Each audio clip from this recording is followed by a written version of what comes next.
Welcome to the Future Thinkers Podcast. I'm Mike Nikolas. And I'm Yulia Ivanova. And this podcast is all about the future. Hi guys, welcome to episode number 10 of the Future Thinkers Podcast. Today in the show we have a guest that a lot of you might recognize. His name is Nikola Danaylov. So Nikola runs one of the more popular Singularity podcasts on the internet right now.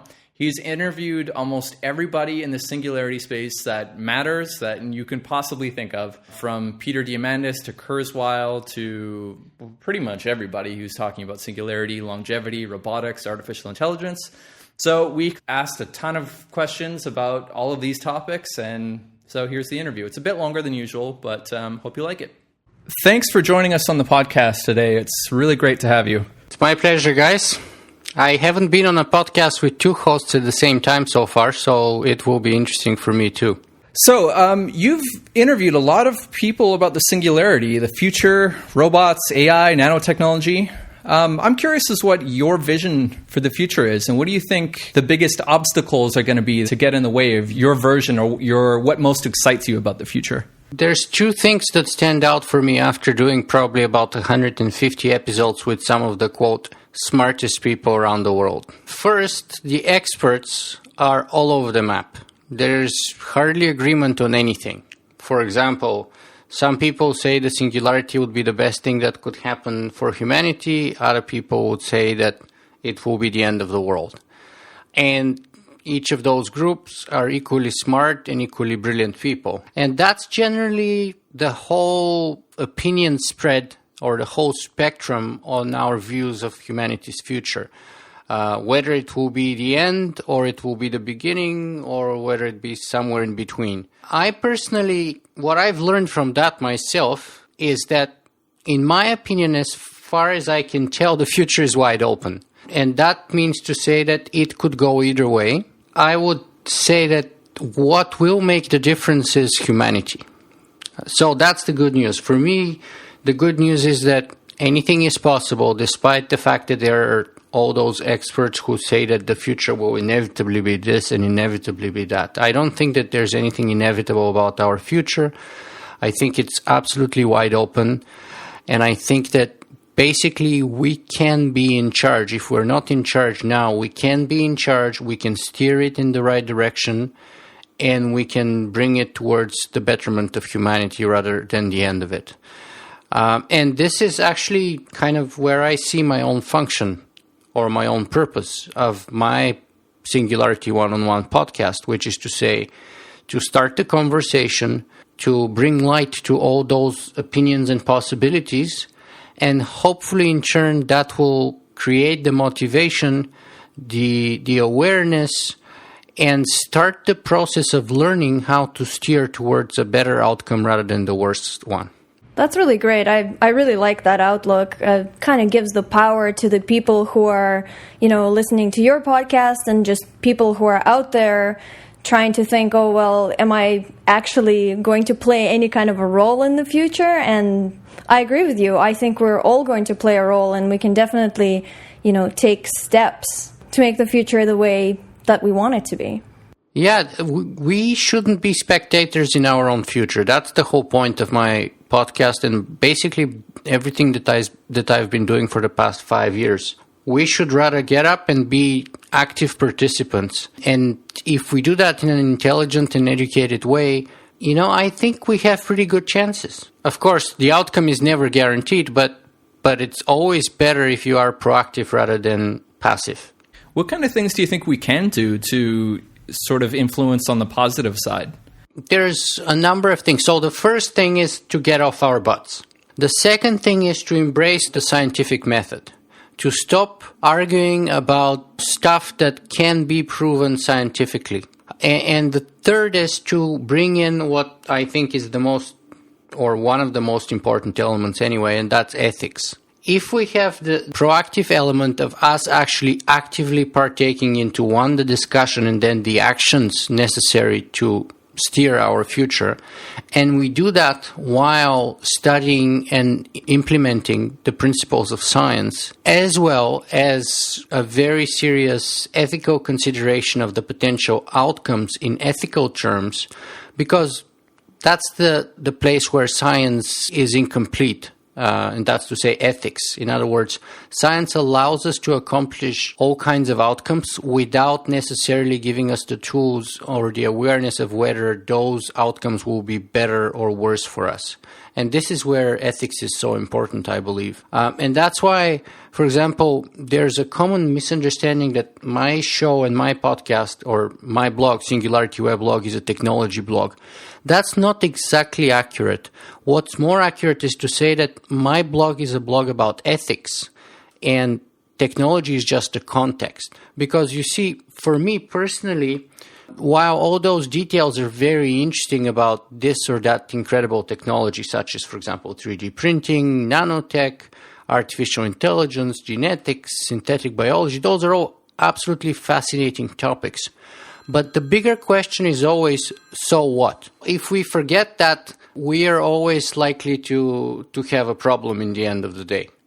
We should never stop at just aiming at a certain outcome, but we should continue and investigate whether that outcome would be a positive thing in itself or not. The so what question is a question we should never forget. Do you think there's a problem, or do you think we kind of run into a problem in that gray territory when business people start to look at science and they see opportunities to capitalize and make businesses out of the advances that scientists are making? Well, look, business people are no different than scientists or other people. You know, they have their own motivations, which are clear in terms of profit generating and, economic advancement. But that doesn't mean that they necessarily do not or cannot care about ethics and outcomes. In fact, I've met many business people who have taken considerable effort to consider and to implement the best possible outcome, not only economically, but also ethically, on occasions, even if that has costed them in economic terms. And that's why I think, while that's not the predominant modus operandi of the business community, I think it could be, especially when we're talking about super powerful technology that has never existed before. Why not? Why don't we take into consideration also the ethical implications of our business actions or transactions? And I think, for example, one such example which gives me hope is how a number of the business community have embraced global warming and have decided to take actions so that their businesses are either zero footprint or even positive footprint overall when it comes to their global environmental impact. That's only one example, but there are many others. I'm curious to know what you're most excited about with the future. What technologies or what entrepreneurs or scientists are working on projects that excite you the most? Well, okay, let me give you a couple of examples. So one thing that's very exciting is, for example, life extension technology. And the reason for that is twofold. And that's, if we are able to have longer lives, I believe we would be able to not only cut down on suffering, but we would actually be able to make a bigger impact. Because there are so many amazing people. I mean, generally professionals and experts reach their peak around 55 or 60 years of age. And that's exactly the time when you start seriously deteriorating health-wise or mentally, which is even worse. And then all those people who took decades to be trained basically are taken out of circulation by the time they're 65 or 70. Having healthy life extension could change that equation. So that's one example where I'm very excited. Another thing that excites me the most is solar power. Solar power is coming to parity globally. There's actually a number of places in the world where solar power production is on par with fossil fuel production in terms of the cost. Now, that's super exciting to me because if you are able to have access to abundant, unlimited solar power at or better prices than fossil fuels, and I believe within a decade, we will be able to have much better prices for solar than anything else, then you can open up so many other opportunities. So, for example, if you resolve the issue with energy, then you can resolve the issue with fresh water, because we are living on a blue planet, and provided that your energy is near free or it has zero marginal cost, then it will not be such a big deal to convert a lot of or sufficiently large amounts of salt water, to desalinate it and to convert it into fresh water. And that in turn can take care of many other issues such as desertification, food production, access to clean and fresh water. Those in turn would take care of, let's say, malnutrition, will take care of the spread of infectious disease, because if you have access to clean fresh water, then you're less likely to go, first of all, to travel for miles to get access to dirty or polluted water, which then has all kinds of detrimental health effects. And so, in other words, energy is one of those issues which, if you resolve it, then you have basically a chain reaction of positive loop back, which will help us resolve malnutrition, the spread of infectious disease. If you can do that, then you extend healthy lifespans. Then people would have more money to send their kids to education. All kinds of positive benefits, right? So that's another thing that makes me super excited. It's amazing how some of these technologies can just snowball and cause such a huge wave of different effects. But I actually want to circle back to what you said about the life extension technologies, because we just listened to your recent episode with Bill Andrews that you had. I was actually kind of amazed how little in terms of cost it would cost for him to test some of these life extension technologies, and how much they're struggling to come up with funding for this. And you would think that there would be a lot more interest from angel investors or, philanthropists, billionaires to invest in this kind of technology, because we see billions of dollars getting dumped into things like WhatsApp and Tumblr and all these companies that are still pre-profit. They're not even making a profit and they're getting such a huge investment. So I'm wondering what people can do and what scientists also can do to attract the attention of people who would definitely be interested in investing in them. Do you think it's kind of like a communication problem, like they're not able to communicate? Absolutely. And again, this is where my podcast and your podcast and other people's podcasts or blogs or function can come about. That is to say, to educate the public, because, the business community is a part of the general community. And they suffer from the same ignorance or blind spots that the rest of humanity suffers from. And so the function of science is basically to make progress, to change the way things used to be for the betterment of humanity. But in order for this to happen, first people have to actually have or to embrace the belief that it's possible in the first place, or the hope. And this is where education is so vitally important, right? This is where bringing light to some of the research, to some of the positive outcomes, let's say when it comes to healthy life extension, be it examples of the so-called Methuselah fruit flies, or tests done 2 or 3 years ago with extending the telomeres of mice in Harvard University. All those things, the public has to be aware of. And then they would slowly, over time, being exposed to that idea that we can actually do something about this, that we can actually change this. Just like, for example, the myth of Icarus and Daedalus was about 2,500 years old myth, if not 3,000 years old. People always thought flight is impossible. It's an impossible dream that humanity has had forever, but it will never be accomplished. Well, it's been now, 110 years or so since the Wright brothers proved us wrong. But before they were able to do that, they had to believe that that's possible to be done in the first place. So this is where open mind, or what Buddhists call having a beginner's mind, is very important. And the awareness that, in fact, all knowledge is kind of provisional, given the best information that we have so far. And if that information changes, then the realm of possibility would also change, and the sort of the context or the essence of that knowledge would also change. And that's why I think we can play a fairly important role in that process.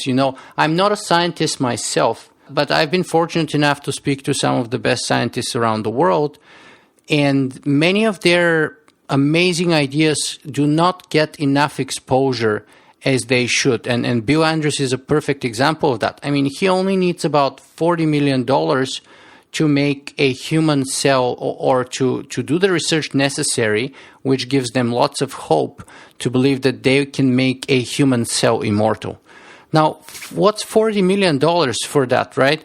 One F-35 is like $120 to $150 million, right? And people have mentions that are, a couple of times more expensive than $40 million, and government wastes billions of dollars on all kinds of stupid stuff.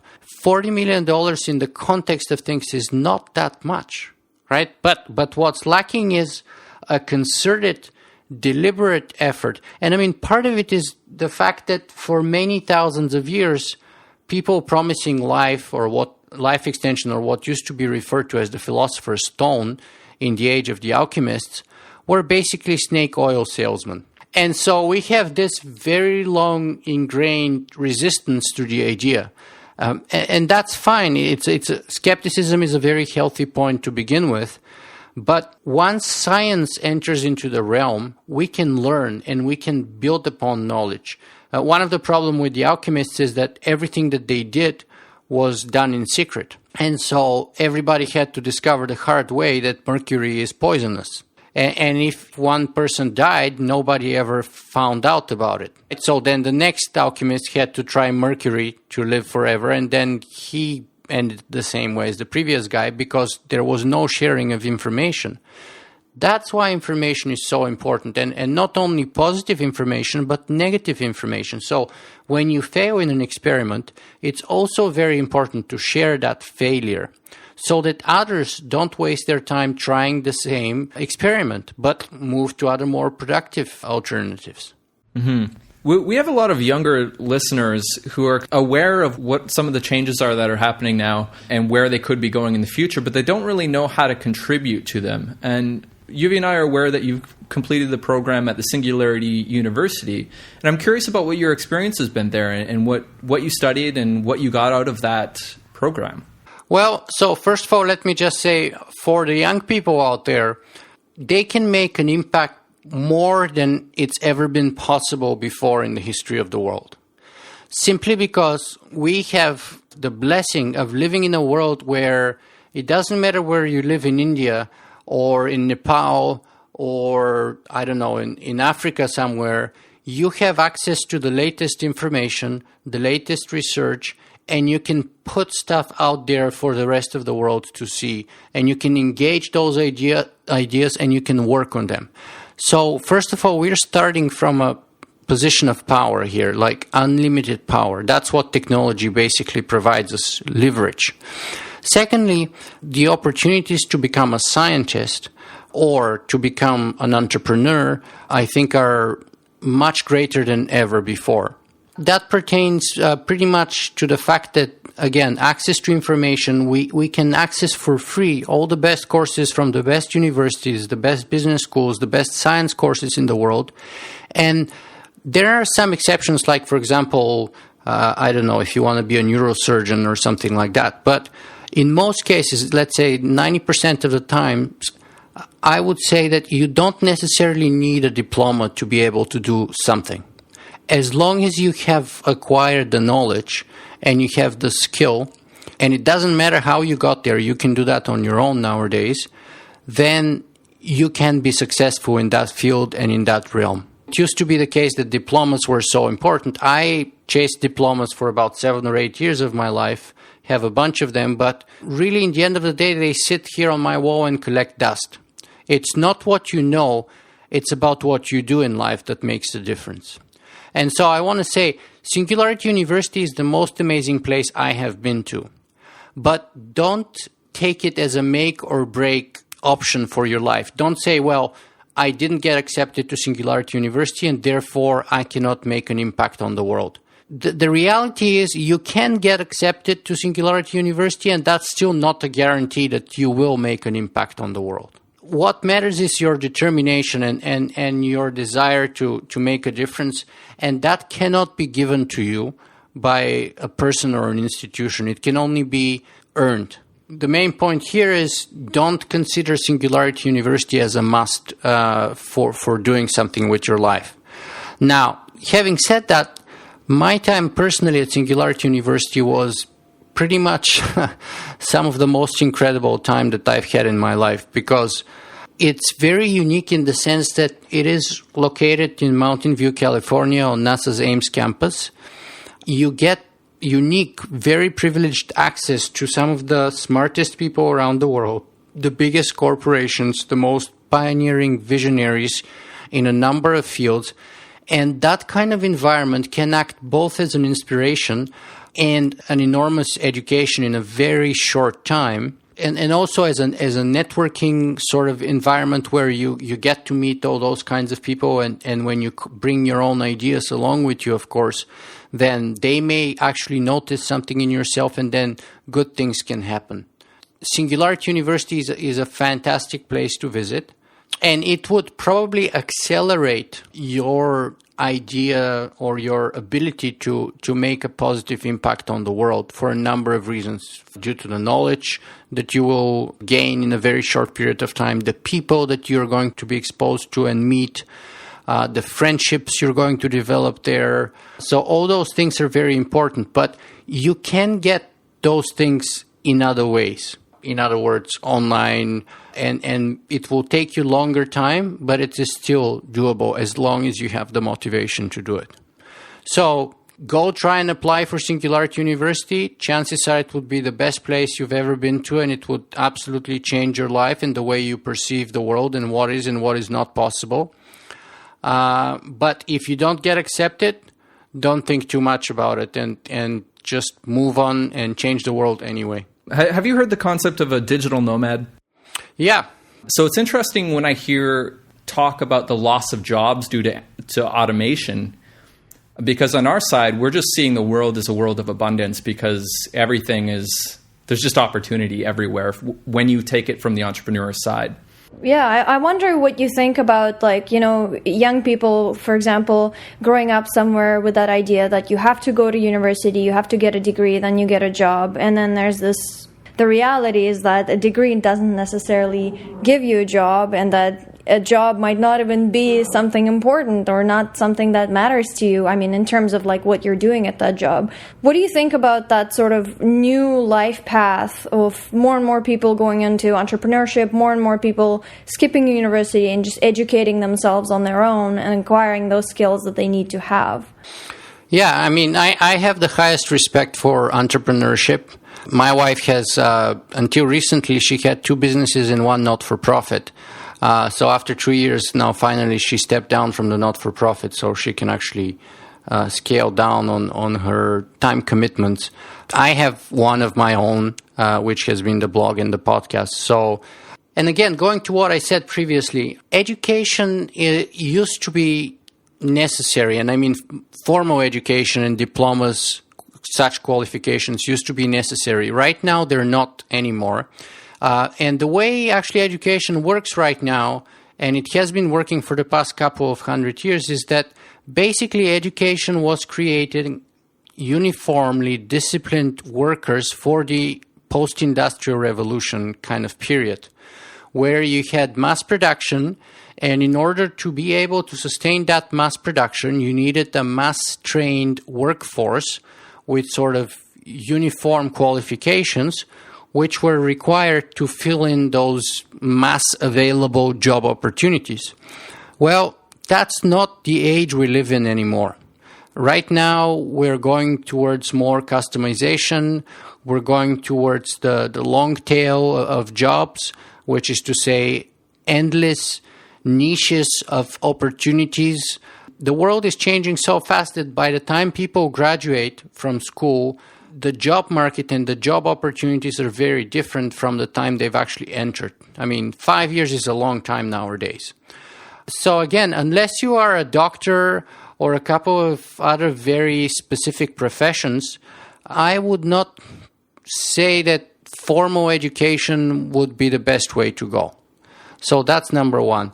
There are the benefits of education, such as, for example, networking, and most of all, learning how to learn.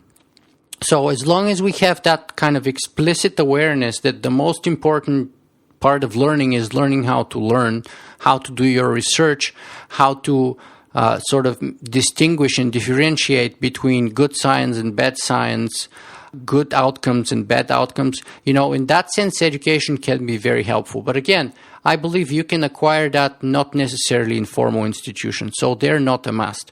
Now, having said that, I am kind of half and half on the sort of the possibility realm that we're facing, in the sense that, yes, as I said, we have better access to make a difference in the world than ever before. But the reality is the vast majority of humanity is kind of hijacked by survival, trying to survive, to make do with the very scant resources that they have access to every day, and just to eke a living and to survive. So technological unemployment can be a very worrisome, and for me personally is a very worrisome prospect too, because given the right negative environment, it can create such an explosive situations between the haves and the have-nots that usually, historically speaking, ends up in revolutions.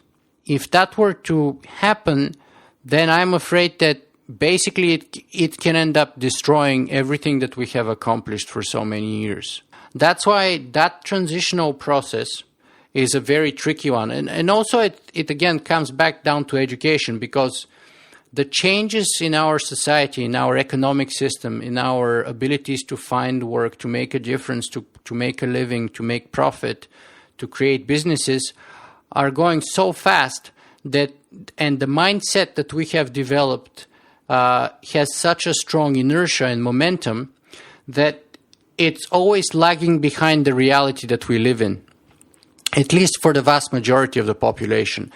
And if a sufficiently large part of the population find itself unable to survive and prosper in this general system of ours due to, let's say, technological unemployment, we know for a fact that unemployed people, especially unemployed young people, are, for example, most likely to succumb to the ideology of extremism and terrorism. If you lack a purpose or a meaning in your life, then you may embrace extreme religion, you may embrace sort of a violent ideology, or you can just simply become a criminal. That's why education, being able to demonstrate the variety of opportunities that we have in front of us, and also combined with a number of other programs such as, for example, even government support in some cases, I think is kind of like the half and half way, or the best way to ease the transition from the current society where we have very strong centralized educational institutions and very kind of strong centralized employers which hire, let's say, the vast majority of the population, because the vast majority of the population right now is non-entrepreneurial. They basically do their 9-to-5 jobs. And that transition from kind of an employee to an entrepreneur takes a long time, courage, and education. And I'm afraid that if we get it right, it can change the world for the better. But if we don't get it right, it can lead to violence, to bloody revolutions, and it can destroy everything. So what do you think people who have already made the jump can do for everybody else, other than just trying to inspire and show people that it's possible? Because I think now we're seeing more and more entrepreneurs of necessity. What can people who are already entrepreneurial teach people who aren't yet entrepreneurial to show them that it's possible? Well, number one thing is to change our cultural attitudes towards failure. Right? If there's one amazing thing, one lesson that you learn in Silicon Valley and in Singularity University is that failure is inevitable and that you have to embrace it. It's part of the learning process. There can be no learning unless there is failure. You'll never get things right from the first, second, fourth, fifth, and maybe even 10th or 15th time. But each of those lessons is very valuable, and, success is built upon endless failures almost in some cases, or many, not endless maybe, but many failures, right? So take me, for example. I did my master's degree and I experienced 2 failures. First of all, I only applied for a single PhD program, that's true, because I was kind of cocky and overconfident and I was not accepted in it, which was considerable failure for me at that point in time.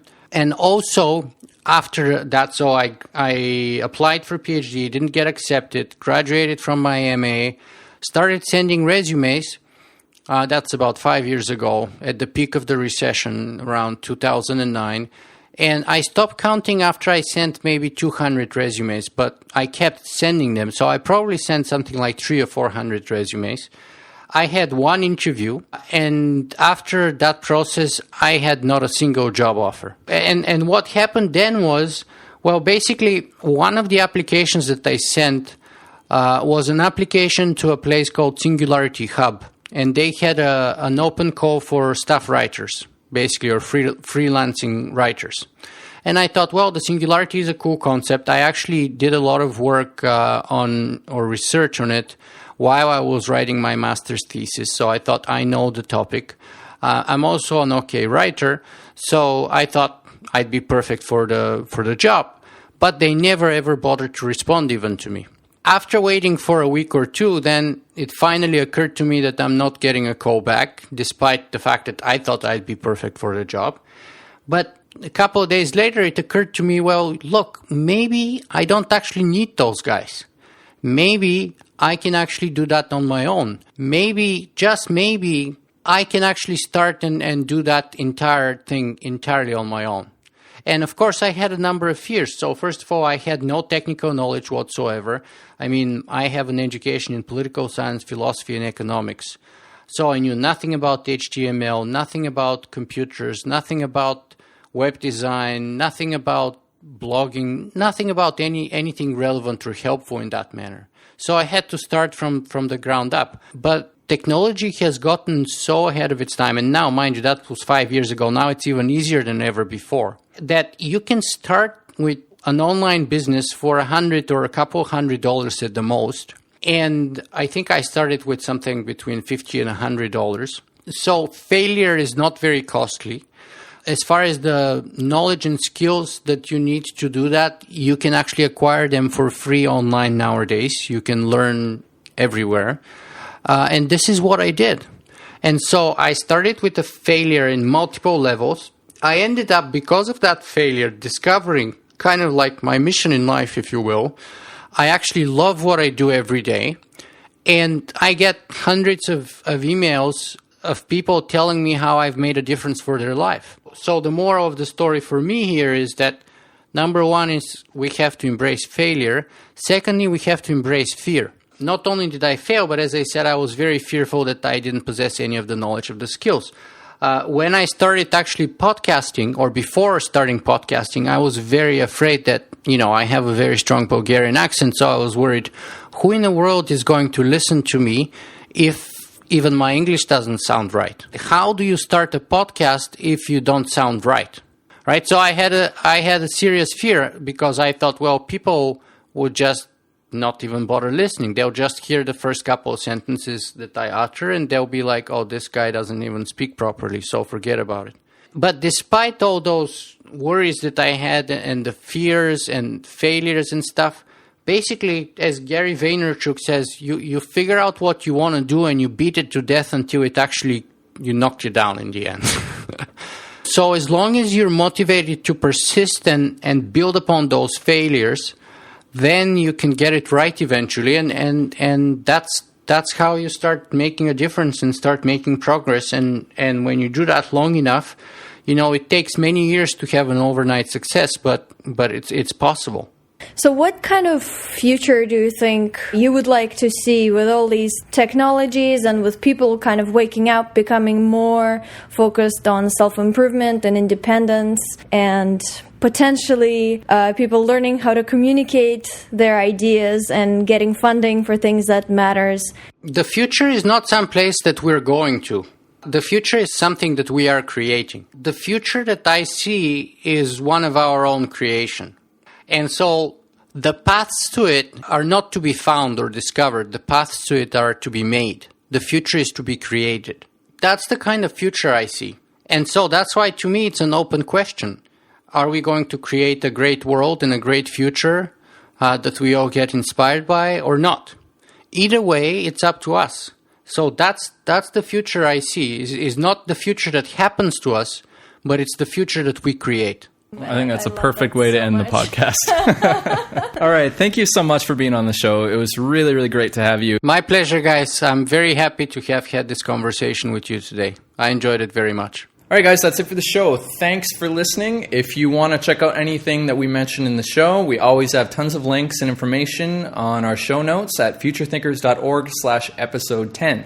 And if you like the show, don't forget to subscribe. Thanks for listening, and we'll see you guys next time. Bye.